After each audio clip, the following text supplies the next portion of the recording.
Vamos lá. Apertou aqui o tempo. Aí vamos ouvir aqui agora o Cláudio da Costa Oliveira, economista. Viu, Cláudio? 8 minutos. Pois não.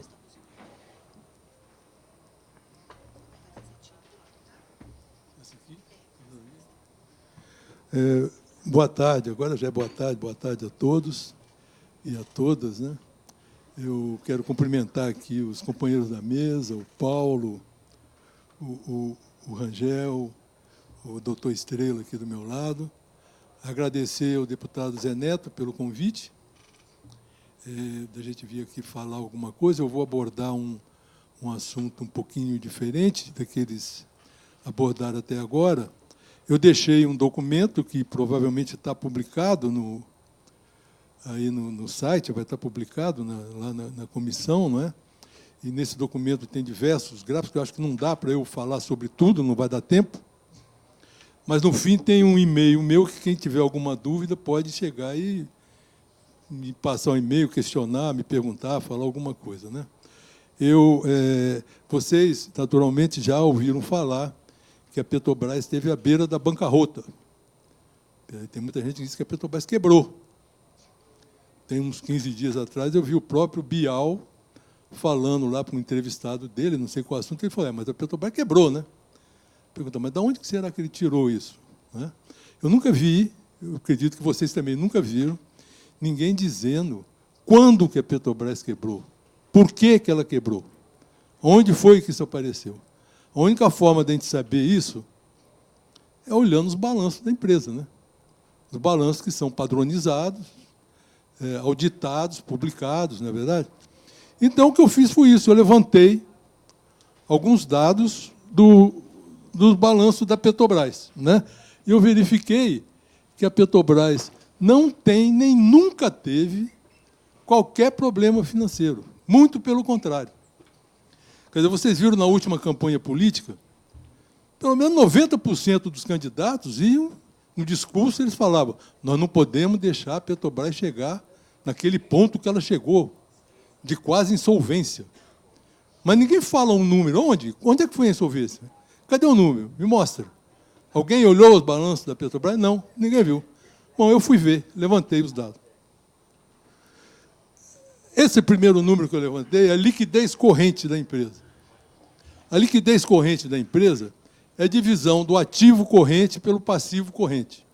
O ativo corrente é onde está o caixa da empresa, mas tudo aquilo que ela tem a receber no próximo ano. E no passivo corrente está tudo aquilo que ela tem a pagar no próximo ano.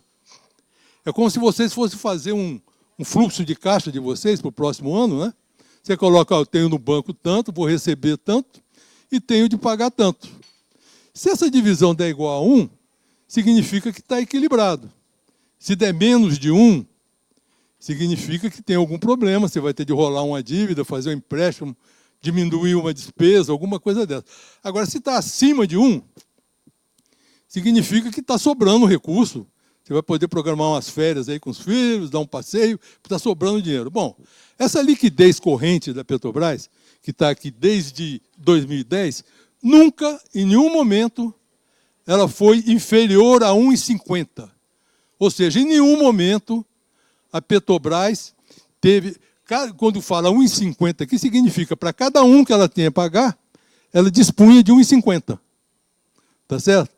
Então, em nenhum momento desse período aqui, de 2010 para frente, se olhar para trás também é a mesma coisa, você não vai encontrar necessidade de caixa, problema financeiro de curto prazo. Como de cada exercício desse está sempre assim, é porque nunca teve nenhum problema financeiro. E notem, 2010, 2011, 2012, 2013, período em que dizia que, bom, fizeram corrupção, não afetou a liquidez corrente. Foi dado um subsídio, que diz que deu um prejuízo enorme para a Petrobras, não sei quantos bilhões, etc. A liquidez corrente está lá, 1,9, 1,8, 1,7. Exatamente nesse período, a liquidez corrente era mais alta ainda de toda. Tá certo? Então, essa empresa, ela nunca teve problema financeiro, nunca teve nenhum desequilíbrio financeiro. Mas, vamos ver um outro indicador, que é a geração operacional de caixa. A Petrobras é uma excepcional geradora de caixa. Nenhuma grande petroleira do mundo aí consegue gerar caixa no nível que a Petrobras gera, considerando a sua receita, não é? E se vocês olharem, a geração operacional de caixa, mal comparando, é como se fosse o superávit primário do governo. A geração operacional de caixa é o recurso que sobra em caixa, depois da empresa cobrir todas as suas despesas, seus custos, é o dinheiro que sobra para cobrir o serviço da dívida, fazer investimento, pagar dividendo. É o recurso que sobra para você utilizar da forma que você achar melhor. Tá certo? Vocês vão ver que geração operacional da Petrobras jamais foi inferior a 25 bilhões de dólares no ano. Não é?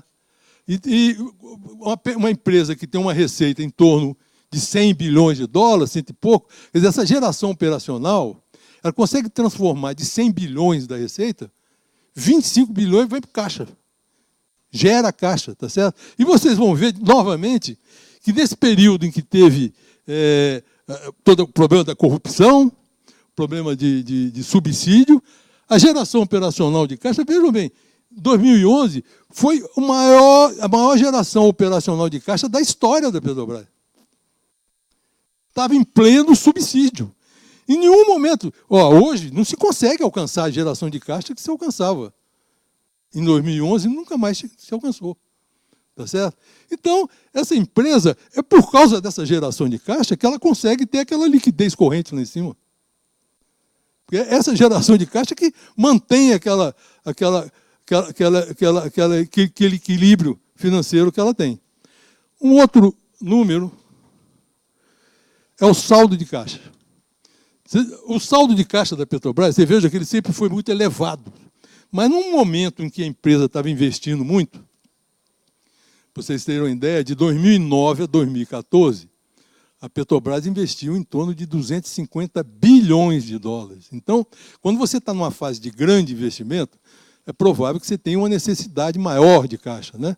Mas a partir de 2015, foi paralisado todo o investimento da Petrobras. Hoje a Petrobras investe menos do que investia em 2005, antes do pré-sal, tá certo? Mas exatamente ali, em 2015, o caixa da Petrobras foi para 25 bilhões de dólares. Vejam bem, a Petrobras encaixa 25 bilhões de dólares. Tá certo? Por que aconteceu isso aqui? Porque aí começou a história. Não, a Petrobras... primeiro é a grande mentira, né? Que eu chamo da mãe de todas as mentiras. A Petrobras estava quebrada, tem de parar de investir. Claro, uma empresa quebrada não pode investir. Não é? Então, Petrobras para de investir e tem de vender ativo. Petrobras tem de vender ativo. Petrobras vendendo ativo, parando de investir, o caixa dela não desce de jeito nenhum. Não é? Porque ela poderia, se quisesse reduzir dívida, utilizar o caixa, não precisava vender coisa nenhuma. Isso nós vamos ver logo depois. Então, se a gente, verificando isso aqui, o que a gente pode dizer é o seguinte: não precisa ser nenhum especialista em balanço, em economia, para ver, só com esses números que estão aqui, que essa empresa nunca teve nenhum problema financeiro. Ou seja, foi inventada uma grande mentira, que eu chamo a mãe de todas as mentiras, não é? Convenceu todo mundo que ela era verdade, sem mostrar nenhum número, e essa mãe da mentira gerou diversos filhotes de mentira. O primeiro filhote de mentira é esse. A Petrobras não pode mais investir, claro, uma empresa quebrada não pode. Mas a Petrobras tinha de estar investindo. A verdade é essa. Porque a Petrobras é a locomotiva da economia brasileira. Quando a Petrobras estava investindo, a relação dívida-PIB do Brasil era sempre abaixo de 60%. Quando ela estava investindo, nós tínhamos superávites primários, não era déficit. Quando ela parou de investir, começaram a aparecer os déficits. Porque a economia é função de investimento. Se não tem investimento, e essa é uma locomotiva, né? Cortaram a possibilidade dela investir, pararam de investir, causou o problema todo na economia brasileira. Não é? E o que a gente vê, o que eu entendo, é que a direção da empresa, seus diretores, seus administradores, né? Eles têm a responsabilidade de defender o nome da empresa. Eles têm a responsabilidade de defender o nome da empresa, né? Mas o que acontece? Agora, o mês passado, o presidente da Petrobras esteve aqui, na Comissão de Minas e Energia, e o documento que ele apareceu, que ele demonstrou, o título do documento, já dizia isso, ó. Apesar de ter vencido a mais grave crise de sua história, a Petrobras ainda se encontra em situação bastante delicada. Eu queria saber aonde é que está a mais grave crise da história que ele colocou aqui. E que situação difícil que essa empresa está. A Petrobras está no melhor momento da história dela. Então, o presidente da empresa que tinha de defender, é ele mesmo que faz, que distrata o nome da empresa. Isso é um absurdo. Como é que a gente pode ter um presidente de empresa, ele conhece os números melhor do que todos nós, ele não tem, como vi aqui, eu quero que ele venha aqui e demonstre aonde é que estava a crise. Onde é que a Petrobras teve problema financeiro? Não existe isso. Isso é uma mentira que foi criada. Tá certo? Eu vou adiantar aqui, porque tem assunto que... Estou terminando, tá? Eu vou passar rapidinho aqui, que eu quero que vocês... Porque eu tenho comparação aqui com todas as empresas estrangeiras. Vocês vão ver que a situação financeira da Petrobras sempre foi muito mais cômoda do que todas essas empresas aí, né? Mas como não dá tempo, eu quero abordar um assunto aqui, mas que vocês vão poder ver depois. Olha, esse gráfico aqui mostra Petrobras investindo, relação dívida-PIB, lá embaixo, é menos de 60%. Petrobras caiu o investimento, relação dívida-PIB foi para cima. Tá certo? Esse aqui é o resultado primário. Petrobras investindo, dá superávit. Petrobras não investindo, despenca. Mas o que eu quero aqui, plano de negócio da Petrobras, de 2016 para cá, foram feitos 3 planos de negócio. Foi um plano de negócio 2017-2021, plano de negócio 2018-2022 e plano de negócio 2019-2023. No plano de negócio 2017-2021, esses dados estão todos lá no site da Petrobras, tá? Nesse plano, ele apresentava, no uso de fontes aqui, uma geração operacional de caixa de 158 bilhões de dólares, já pago dividendo. Ou seja, 158 bilhões mais os dividendos. Tá certo? E como ele tinha lá, você pode ver no quadro anterior, nessa época, ele estava com mais de 20 bilhões em dólares, né? De caixa. Eu questionava, por que esse plano aqui prevê vender 19 bilhões de ativo, se ela tem 20 bilhões em caixa? Ela vai permanecer com os 20 bilhões e vender ativo para quê? Não é? Mas o mais estranho vem quando você olha o plano de 2018 a 2022, você vai olhar a geração operacional de caixa, a geração operacional de caixa caiu para 142 bilhões de dólares. Ou seja, nesse primeiro plano era 158, no segundo caiu para 142, sumiram 16 bilhões de dólares, quando deveria ter aumentado, porque você retirou o ano de 2017 e colocou o ano de 2022 com a produção muito maior, com mais geração de caixa. Não é verdade? Então, na realidade aqui, sumiram com 25 bilhões de dólares de geração de caixa da Petrobras. Eu escrevi um artigo. Sumiram com... E ninguém questionou. Ninguém nunca questionou. Isso aqui é interessante. Ninguém olha nem o que está sendo apresentado. Já questionei jornalistas, mas não tem coragem de dizer. Mas está o número aqui, é claro. Aí vem o plano de negócio de 2019, 2023. A geração operacional de caixa caiu para 114. Tá certo? E o Cláudio aqui escrevendo um artigo falando que isso é um absurdo. Sumiram com 60 bilhões de dólares, não dizem para onde que foi. O que é isso? Não é?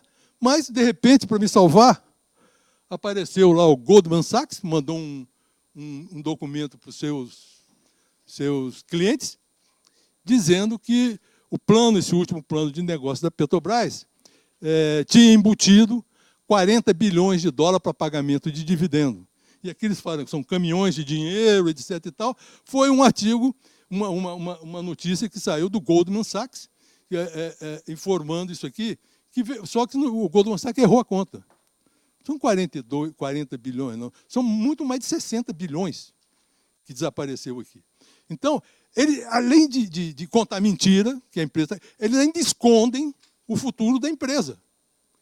Que a empresa dessa tinha que estar se rejubilando a cada navio desse que entra novo de produção. Por quê? Esses navios que estão entrando agora de produção, eles são fruto do quê? Primeiro, da descoberta de pré-sal, que eles não têm nada a ver com isso. Segundo, dos investimentos que foram feitos entre 2009 e 2014. Esses equipamentos foram todos contratados lá. E estão começando a entrar agora e que vão fazer a Petrobras, em 2023, está produzindo 4 milhões de barris, em 2026, 5 milhões de barril. É coisa que foi feito e que eles não têm nada a ver com isso e ficam escondendo. Na verdade, se fosse uma empresa decente, o presidente da República tinha de inaugurar cada navio desse de produção, que é para lá. Tem de lembrar que em 1980, o Brasil produzia 200 mil barris por dia. Cada navio desse de produção, sozinho, produz 180 mil barris. Isso é lançado como se fosse normal, uma coisa comum, tá certo? Por quê? Porque eles não participaram disso, não é? Então escondem de toda forma. Bom, muito obrigado, era isso que eu tinha a dizer. Vocês têm esse documento, tem muita coisa aqui, qualquer coisa está, meu e-mail está aqui, vocês podem me escrever e eu respondo para todo mundo. Muito obrigado, hein? Queria desfazer essa primeira mesa, pedir